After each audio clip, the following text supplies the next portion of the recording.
사순절은 길이를 의미하는 앵글로 섹스노입니다. 그래서 봄의 기간을 나타냅니다. 40일은 예수님이 광야에서 사탄의 유혹을 이겨내신 기간이고 공생애를 준비하는 기간이 바로 40일입니다. 사순절은 다가올 부활절을 대비해서 회개하고 금식하고 준비하는 시간입니다. 또한 자신의 신앙을 검토하고 점검하고 성찰하는 시간이 바로 사순절입니다. 이처럼 사순절 40일 동안 예수님의 고난을 묵상하고 그리고 회개와 속죄의 삶을 실천하며 우리는 사순절을 보냈습니다. 그래서 지난주에 우리가 부활주일 예배를 드렸습니다. 회개하고 금식하며 삶의 다양한 부분에서 절제하며 성도들은 40일을 보내고 대한민국의 모든 교회들도 사순절을 보냅니다. 이처럼 대부분의 한국 교회들은, 전 세계 모든 교회들은 사순절 기간의 절제와 주님의 고난을 강조합니다. 그러나 부활 사건은 부활주일 하루 예배로 끝납니다. 우리도 지난주에 이벤트를 했습니다. 아이들 나오고 중고등부 나오고 청년회도 나왔습니다. 끝. 이것이 일반적인 우리의 모습이기도 하고 한국 교회의 모습이기도 합니다. 고난에 대해 강조는 40일 동안 강조하는데 정작 기독교 신앙의 근본이자 핵심인 부활에 대해서는 부활절 하루 예배로 끝입니다. 끝. 그리고 다른 예배를 다르게 설교를 들을 수가 없습니다. 1년에 한 번 사순절은 사순절 기간에 주님의 고난을 묵상하고 주일 예배 때, 수요 예배 때, 특별 고난주간 특세 때 우리가 많이 듣지만 정작 부활에 대해서는 1년에 한 번 딱 듣고 끝납니다. 부활신앙과 예수님의 부활이란 역사적이고 엄청난 사실을 마음에 새기고 우리는 전파해야 되는데 사순절에 비해 기간도 짧고 약하고 교회 관심은 대단히 미약합니다. 예수님의 부활 이후 또 다른 사순절 즉 부활 후의 예수님과 제자들의 행적을 기록하고 따르며 부활신앙을 마음에 새기는 것이 고난과 죽음을 되새기는 것 못지않게 중요합니다. 사망을 이기신 참 기독교의 본질인 부활신앙에 대해 전파와 확신이 너무나 부족한 상태입니다. 현재 대부분의 교회들은 우리 교회가 했던 것처럼 문화적인 이벤트 행사가 추가되어 드리는 하루 예배가 부활주일 예배입니다. 그 이상 그 이하도 없습니다. 여러분들의 신앙생활 30년, 40년, 50년 했더라도 우리는 1년에 한 번 부활주일이구나, 부활주일 설교를 듣겠구나, 끝입니다. 기독교를 한마디로 정의한다면 부활신앙입니다.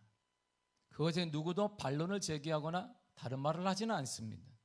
부활신앙은 기독교만의 상징이고 이 부활신앙 때문에 우리 믿음의 사람들은 말씀대로 살았고 절제하며 살았고 순교가 있다 참았고 부활신앙 때문에 우리가 손해를 보더라도 참았습니다. 부활신앙 때문에 우리가 이 땅에 사는 동안 많은 사람들이 손해를 볼지라도 인내할 수 있는 것입니다. 정작 그러나 이 부활절은 하루의 이벤트에 불과합니다. 그래서 지난주에 부활주일에 오늘 다시 부활신앙에 대해 깊이 묵상하다가 이건 아닌 것 같다, 제 개인적으로 이건 아닌 것 같다 생각이 들어서 동일한 제목으로 두 번째를 추가했습니다. 예수님께서 죽으시기 전에도 항상 따랐고 말씀을 듣고 섬기기를 좋아했던 여인들이 예수님의 무덤을 찾아갔습니다. 아리마대 출신의 요셉이라는 사람이 빌라도에게 죽은 예수님의 수습을 자기가 수습하겠다라고 요청했습니다. 그러니까 시신에 대해서는 예나 지금이나 특별히 유대인들, 히브리인들은 시신에 대해서 이게 거부감이 많기 때문에 그래 빨리 가서 네가 취하라. 그래서 유대법에 따라 급하게 세마포를 싸서 자신이 소유 중인 새 무덤에 예수님을 안치했습니다. 그리고 예수님의 무덤에는 여자들만 갔습니다. 남자들은 없었습니다. 왜냐하면 예수님이 죽으시고 바로 안식일이 시작되었기 때문이에요. 유대인의 안식일이 시작됐습니다. 안식일에는 아무것도 할 수 없습니다. 오늘날에도 정통 유대인들은 안식일에 가스도 켜지 않습니다. 난방도 하지 않습니다. 난방을 올려놨으면 가만히 둬야 되는 것입니다. 더워도 참아야 돼. 왜? 안식일이니까. 그리고 안식일이 끝나야 난방 조절을 해요. 정통 유대인들 말이에요. 일을 하지 못하기 때문에 예수님의 시체에 향품을 바를 수도 없습니다. 보통 시체에 향품을 바르는 것은 여자들의 몫이기도 했습니다. 여성들은 무덤에 바로 예수님이 들어갔기 때문에 안식일이 끝나자마자 바로 향품 처리를 하기 위해 바르기 위해 무덤에 갔던 것입니다. 그러다 예수님의 부활을 목격했어요. 유대인들이 임종하게 되면 24시간 안에 시체를 매장하는 것을 원칙으로 합니다. 한국은 3일장도 있고 5일장도 있고 7일장도 있지만 유대인들은 부자나 가난한 자나 상관없이 죽은 당일에 매장합니다. 이처럼 죽은 당일에 시체를 매장하는 풍습 때문에 유대인들은 내가 언제 죽을지 모르니까 살아있는 동안에 매장지를 미리 확보해 두어야 합니다. 그런데 유대인들은 주로 산악지역에 살았단 말이에요. 농경, 유목민들이니까 산악지역에 살았어요. 석회암으로 이루어진 중앙 산악지역은 흙이 별로 없습니다. 조금만 근데 파내려가면 거기에 석회암 바위가 딱 이게 금방 부딪혀요. 이 때문에 죽은 당일에 시체를 매장하려면 땅을 파야 돼요. 상당한 시간이 걸립니다. 그래서 부자들은 매장지를 미리미리 준비해 둡니다. 매장지는 주로 바위를 파서 만든 동굴이에요. 그러니까 아리마대 출신의 요셉이 돈이 많은 사람이었다. 그 요한복음 3장에 보게 되면 그가 관원이었다니까 돈이 많았단 말이에요. 자신의 매장지를 딱 준비해 놓았습니다. 유대인들의 절기, 큰 절기가 6월절이 다가오는데 이게 예루살렘에서 지금도 보면 예루살렘에서 눈을 딱 뜨게 되면 거기 골고다 언덕이 보인단 말이에요. 근데 유대인들이 생각할 때 아니 거룩한 6월절이 다가오는데 십자가에 시체가 있는 것을 이게 용납이 안 되는 거예요. 그래서 그들이 시체를 보기 전 원하지 않기 때문에 빌라도에게 요청합니다. 빨리 죽게 해라. 죽이는 방법은 다리를 꺾어버리는 것입니다. 다리를 팍 꺾어버리는 거예요. 몽대기를 치든 꺾는 거예요. 안 되면 창으로 찌르는 것이 빨리 죽여야 안식이 시작되는데 안식이 시작되면 어떻게 할 수가 없어요. 건드릴 수가 없으니까 안식을 전에 죽여달라. 그래야 우리가 안식을 다 모이는데 저 더러운 시체를 보지 않겠냐. 보는 거 원하지 않는다 그랬단 말입니다. 그리고 만약 신속히 예수의 시신을 처리하지 않을 경우에는 로마 군인들이 일방적으로 범죄자를 처형했을 경우에처럼 보통 그랬던 것처럼 예수의 시체를 치욕적인 방법으로 처리했을 거예요. 새 몽댕이로 범죄자를 치고 뼈를 부수고 이렇게 했을 거예요. 때로는 십자가에 매달려서 오래 살아있는 경우도 있습니다. 매달린 자들은 날 짐승이나 들 짐승이 뜯어먹게 되어 있어요.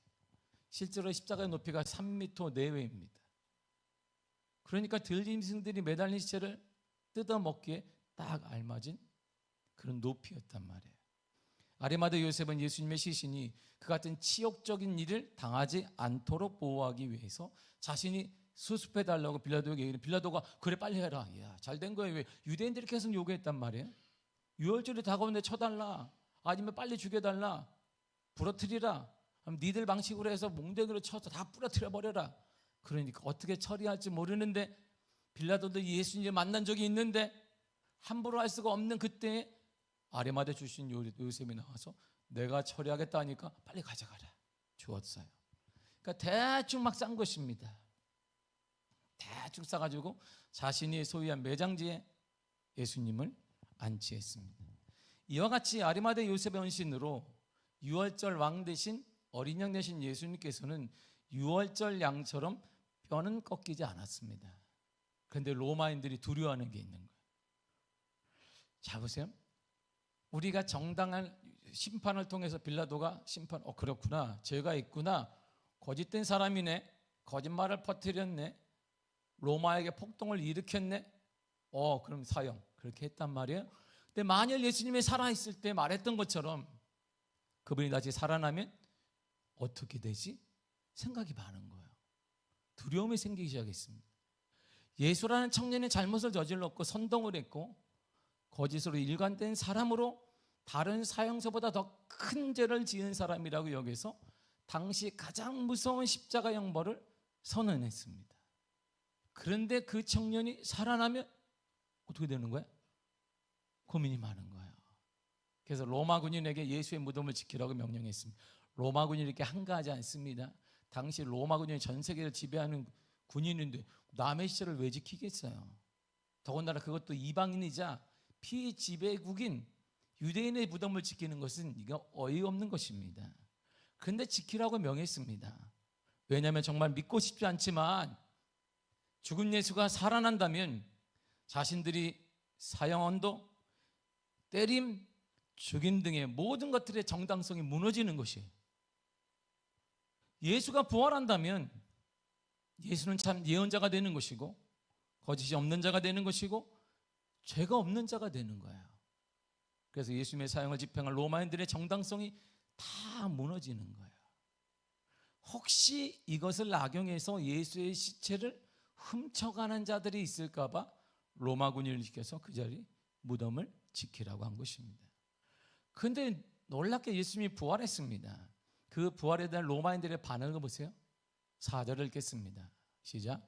지키던 자들이 그를 무서워하여 떨며 죽은 사람과 같이 되었더라. 자, 로마인들의 반응을 보세요. 이게 아니라 죽은 사람과 같이 시체처럼 된 거. 왜? 감당을 어떻게, 이 일을 어떻게 하니? 이 일을 어떻게?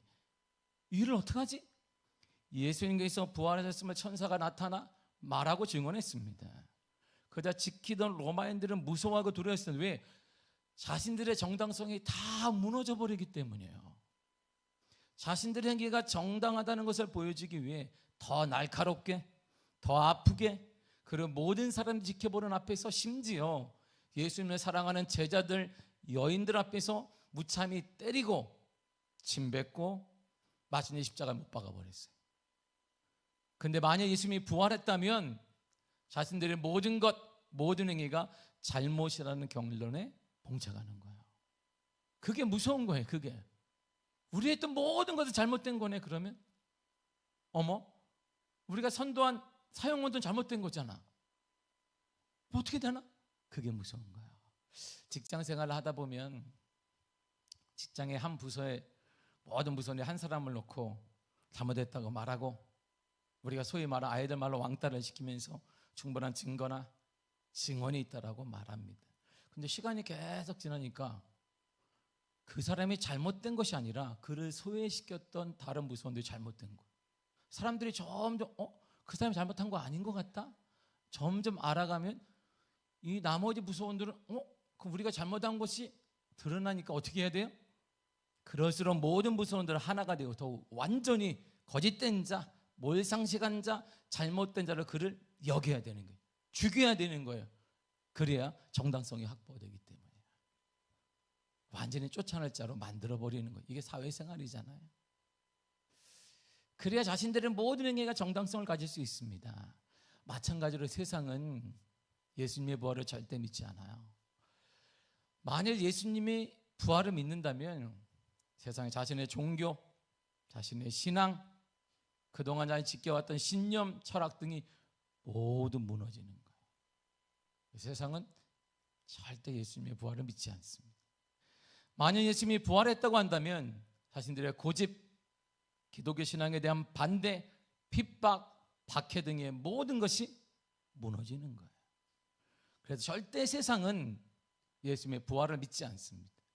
아니, 믿을 수가 없어요. 그런데 부활을 맞은 여인에게 로마 군인들에게 다른 말을 천사가 그들에게 건네요. 이렇게 말합니다. 5절 읽겠습니다. 시작. 천사가 여자들에게 말하여 이르되 너희는 무서워하지 말라. 십자가에 못 박여진 예수를 너희가 찾는지를 나를 아노라. 아멘. 이렇게 말합니다. 너희는 무서워하지 말아라. 이 말이 뭐예요? 너희는 로마 군인들이 무서워했던 것처럼 무서워하지 말아라. 이렇게 말하는 거예요. 여인들도 무서운 거야. 왜 무서웠을까요? 이제 여인들은 예수님의 신의 향품을 다 발라요. 그리고 뭐예요? 그 다음에 뭐예요? 지금 죽었는데 뭐예요? 각자 고향으로 가야지. 할 일이 뭐 있어. 고향으로 돌아가야 돼. 각자 이제 예전의 삶으로 돌아가야 되는데 그게 무서운 거예요. 고향에 딱 도착하는 순간 고향 사람들이, 가족들이 얼마나 무섭겠어요. 고향 사람 가족들은 모두 한결같이 말할 것입니다. 그래, 열심히 쫓아다녔구나. 밤낮으로 예수를 쫓더니 예수의 말에 순종하더니 무엇 얻었냐? 예수가 죽었다면서? 그러면 할 말이 없는 거예요. 내가 생명처럼 사랑한다고 고백하면서 모든 것을 바치고 드리면서 기뻐했던 예수가 죽어버렸네? 뭐했니 넌? 이런 말 들을 거예요. 내가 바친 시간, 물질, 에너지, 참 네 바보구나. 내가 멍청한데 하지 말라 그랬지? 아유, 생긴 것도 멍청해가지고 이런 말 들을 거예요. 그게 두려운 거예요. 내가 했던 모든 것들이 부정되고 부인되는 거예요. 주를 위해 했던 모든 것, 헌신, 눈물, 모든 게 없어지는 거예요. 그래 얼마나 두려웠겠어요. 그 마음으로 예수님의 무덤에 온 거예요. 마지막으로 그래도 내가 사랑했던 분이니까 시신에 향품이라도 발라드리고 각자 고향으로 가자. 그들 중에 한 여인이 예수님을 이렇게 섬겼거든요. 마태복음 26장 7절입니다. 시작. 한 여자가 매우 귀한 향유 한 옥합을 가지고 나와서 식사하시는 예수의 머리에 부으니 가장 귀한 향품을 이게 300대나 넘는 그 1년치 돈 버는 그 가격, 노동력의 그 가치를 예수의 머리에 부어줘요. 이 행동을 딱 보자마자 주위 사람들이 말한 게 아니에요. 제 아들이 딱 손가락질하며 여인왕이 이렇게 말했습니다. 이 8절이 있습니다. 시작. 제 아들이 보고 분개하여 이르되 무슨 의도로 이것을 허비하느냐. 제 아들이 보기에 뭐예요? 왜 낭비하니? 이런 말이에요. 너 왜 낭비하냐? 제 아들의 눈에도 이 여인의 행동을 낭비하는 것을 보였습니다. 근데 이제 고향 사람들, 가족들은 이 여인의 행동에 대해 얼마나 많은 상처를 주겠어요. 얼마나 많은 비웃음과 얼마나 많은 박해를 그들에게 가하겠습니까? 여인들은 생각만 해도 그게 무서운 거예요. 그게 무서운 거예요. 뭐라 그러지? 내가 구원자라고 얘기했는데 뭐라 그러지? 주님이 내 희망이라고 얘기했는데 뭐라 그러지? 주님이 죽었는데 할 말이 없는 거예요. 자신들이 당하게 될 수치,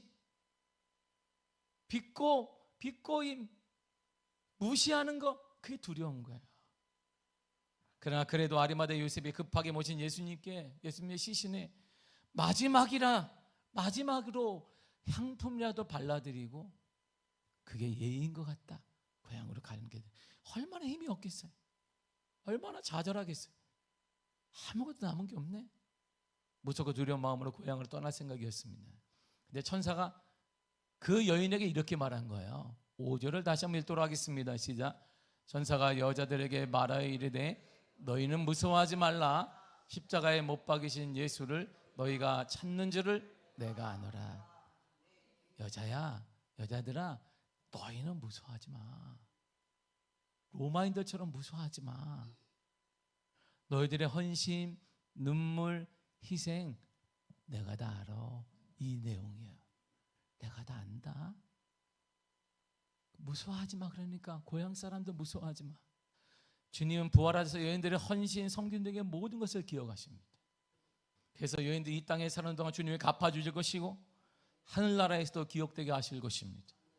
그래서 주님이 이 여인에게 낭비했다라고 제자들의 손가락질하는 이 여인에게 이렇게 말씀하신 거예요. 마태복음 26장 13절입니다. 시작.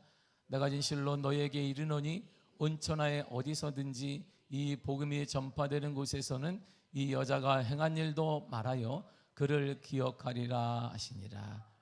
복음이 전파되는 곳마다 너는 기억될 거야. 헛되지 않다. 이런 말. 2000년이 지난 지금도 우리는 그 여인을 기억하자. 헛되지 않아. 부활의 메시지가 이겁니다. 부활의 예수님의 부활은 우리의 헌신, 섬김, 예배, 전도, 눈물 등 이 모든 것이 절대 헛되지 않다는 거예요. 오늘 예배드리는 것이 절대 헛되지 않습니다. 우리 헌금도 절대 헛된 것이 아닙니다. 예수님의 부활을 통해 우리는 이 땅과 천국에서도 이런 복을 주님이 주실 것입니다. 마가복음 10장 29, 30절입니다. 시작. 예수께서 이르시되 내가 진실로 너에게 이르노니 나와 복음을 위하여 집이나 형제나 자매나 어미나 아버지나 자식이나 전토를 벌인 자는 현세에 있어 집과 형제와 자매와 어머니와 자식과 전토를 100배나 받되 박해를 겸하여 받고 내세의 영생을 받지 못할 자가 없느니라. 아멘. 나와 복음을 위해, 예수와 복음을 위해, 예수님과 예수 그리스도의 복음을 위해, 말씀을 위해 집, 가족, 재산보다 그분을 일을 먼저 했니? 이런 말이에요. 포기한 적이 있었니? 헌신하여 드렸니? 그럼 이 땅, 현세 이 땅에 사는 동안 100배나 받을 거야. 그리고 하늘나라에서 영생 축복을 누리게 될 거야. 이거 예수님이 주시는 부활의 메시지인 거야. 그래서 부활의 희망인 거야. 그러므로서 무서워하지 말라. 우리에게 말하는 거예요. 무서워하지 말아라, 두려워하지 말라, 이런 말이에요. 주님을 예배하는 것, 드리는 것, 헌신하는 것, 모든 행위도 절대 낭비가 아니라는 것입니다. 그리고 다른 사람의 손가락질, 비웃음도 절대 무서워할 필요가 없습니다. 절대 신경 쓸 거 없습니다. 주님께서 100배나 이 땅에 사는 동안 주님이 갚아 주실 것입니다. 천국에서 영원히 살게 하여 주실 것입니다. 지난 목요일 저녁에 목사님 몇 분과 식사를 제가 함께 했습니다. 그런데 그게 친분이 있는 분이 아닌데 저 옆에 앉아 계신 분이 얼굴만 그냥 아는 사이인데 제게 뜬금없이 예전에 제 이야기를 들었다는 거예요. 어떻게 목사님 집에 동네 목사님 부부를 모시게 되었냐면 참 은혜롭고 귀한 섬김이라고 하셨습니다. 아다시피 저는 태어나서 처음으로 방 3개짜리 집을 살아봤습니다. 제가 담임 목회를 하면서 항상 방 하나짜리 전사 때부터 살다가 담임 목회 청빙받고 방 2개짜리를 주더니 또 성도들이 방 3개짜리를 주었어요. 관악산 밑에. 주 하나님 지으신 모든 막 찬양이 막 아침에 일어나면 주님의 높고 창문을 탁 열면 관악산이 다 살아봤어야 알지. 오배산만 보고 있는데 지금 거긴 달라요. 다 방이 3개야. 주님 저에게도 방 3개짜리를 허락하셨으니 이 은혜를 어찌하오리까. 방이 너무 넓은 거예요. 애 둘인데 그때는 둘밖에 없었는데 방이 하나가 나면 이 방을 어떻게 해야 되나 그러고 있었어요. 그냥 그러고 나서 제가 옆에 있는 교회에 사모님이 중풍을 맞아서 신방을 가서 기도해드리고 오는데 그때가 겨울이었는데 따뜻한 집에 살았으면 좋겠어요. 그 말을 그럼 기도하겠습니다. 주님 따뜻한 집을 허락하여 주옵소서. 기도하고 왔는데 계속 저한테 따뜻한 방에 자고 싶지 하신다야. 나도 자고 싶어요. 주님 나도 몇 년 만인지 태어나 처음으로 방 3개짜리요. 나도 기도할 때마다 새벽에 일어나면 따뜻한 방으로 사모님이 자고 싶다지 않니? 나도 마찬가지예요. 나도 제가 아내하고 얘기하고 그분을 바로 제 안방으로 모셔왔어요. 샀어요. 못 움직이니까 목사님도 모셔왔습니다. 근데 냄새가 나요. 그러니까 제가 있으면 얼마나 부담되겠어요. 그의 겨울은 참 추웠습니다. 저 그때 겨울을 강대상에서 났습니다. 들어갈 수가 없어요. 왜? 저 때문에 부담스러워할까 봐. 제가 강대상에 자면서 복음 받았는데 많이 춥다. 하나님이 방 3개는 줬는데 왜 이렇게 나는 추운지 몰라. 주님 추워요. 그리고 제가 보낸 적이 있습니다. 지난 시간을 제가 돌이켜봤어요.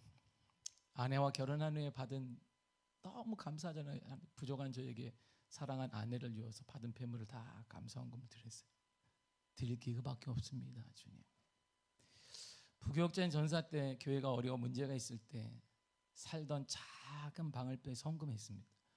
물론 예상치 않게 담임 목사님의 교회를 팔아버렸어요. 그래서 어떻게 해석할지를 몰랐어요. 그래도 이렇게 생각했어요. 괜찮아. 난 우리 부부는 주님께 드린 거니까 괜찮아.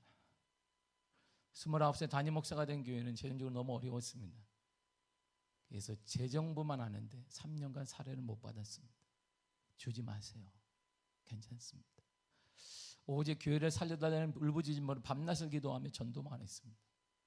교회가 안정될 쯤에 제가 사는 집을 빼서 부목사님 개척을 시켜드렸어요. 결국 우리 가정은 장모님 집에 얹혀 살았습니다.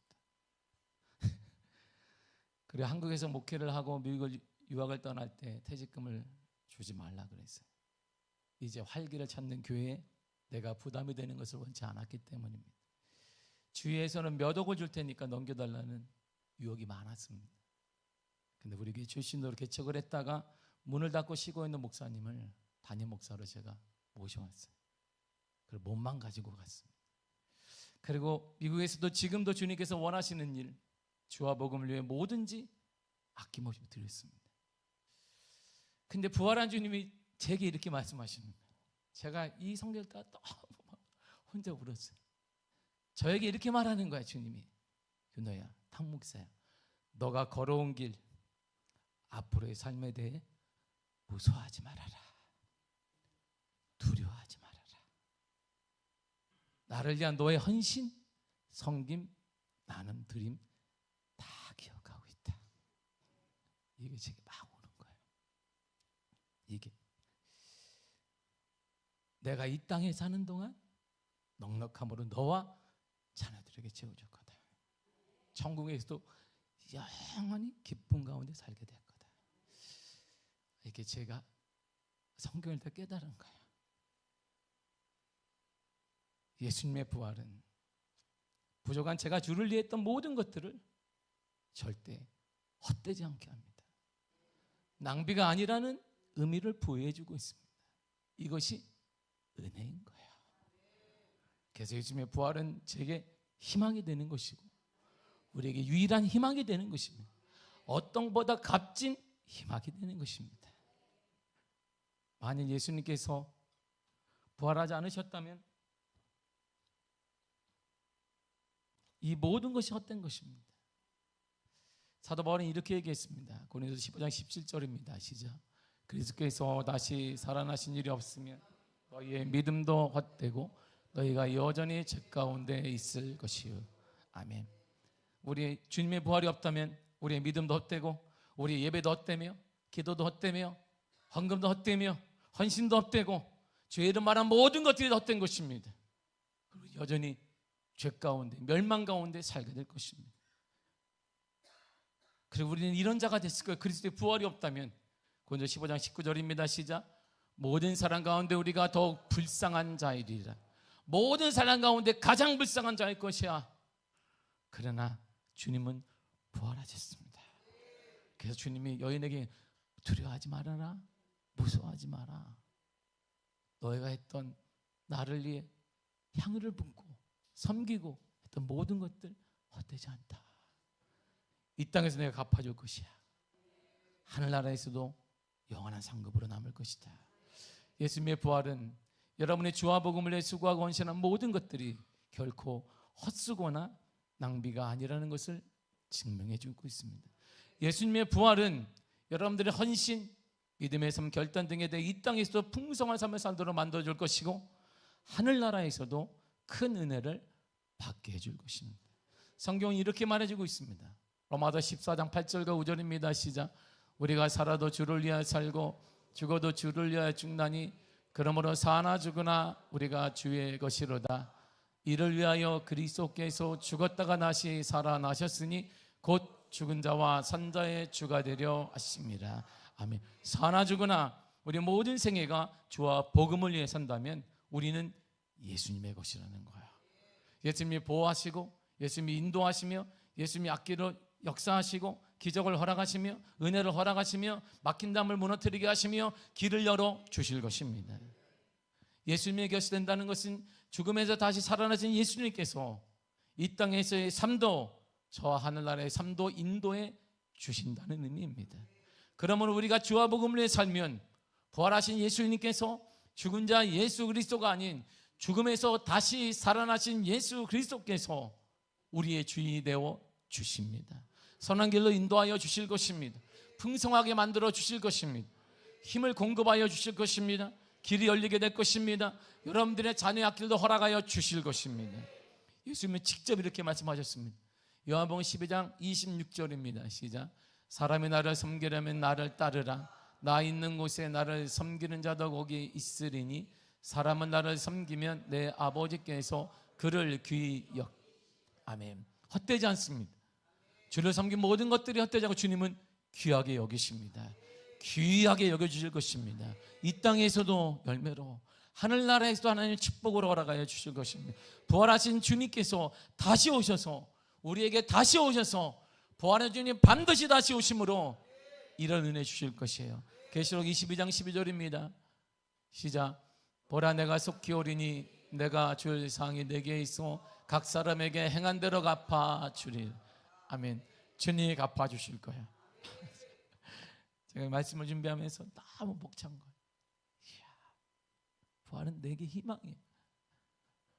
부활신앙에 있는 저는 가장 복된 자이고 소망이 있는 자입니다. 두려워할 필요 없습니다. 여러분 현실을 무서워할 필요 없습니다. 주님이 기억하십니다. 주님이 갚아 주실 것입니다. 여러분들의 삶에 이 땅에 사는 동안 갚아주시며 하늘나라에서도 큰 은혜를 허락하여 주실 것입니다. 여러분들의 삶이 자녀들 가운데도 주님이 허락하여 주실 것입니다. 그런 은혜가 여러분 삶에 넘쳐나게 되기를 부활한 그 예수 그리스도의 이름으로